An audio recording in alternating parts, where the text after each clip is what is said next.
katika kitabu cha Hagai 1:7. Tupande juu ya mlima, tulete miti, tujenge kanisa la Bwana. Na ndio tumekuja hapa. Siko sure kama nyinyi pia mko hapa juu ya hiyo, ama nyinyi ni wale wa kurudisha pesa tukipeana. Nyinyi mnataka tulete zaidi ama mtarudisha? Tulete zaidi. Because the Bible tells us that we give to God. And the hand that giveth ndiye anajaza.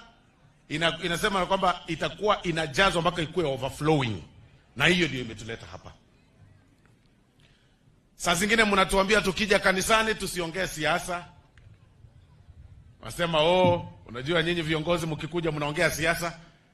Sasa wachungaji, mimi ni mwanasiasa, ukiniita kanisa unataka niongee nini?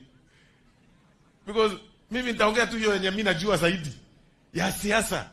Na viongozi, Biblia inatuambia katika kitabu cha Romans 13 ya kwamba uongozi natoka kwa nani? Kwa Mungu. Na ndio tuko hapa. We are not here by accident. Hawa viongozi wote wamekuja hapa ni kwa sababu Mungu ndiye aliona ya kwamba wakati kama huu tutakuja hapa. Kwa sababu sisi ndio Mungu amepatia fursa ya kuongoza nyinyi wakati huu. Tumetoka sehemu yote ya Kenya. Look, tumetoka sehemu zote. Kutoka area yote.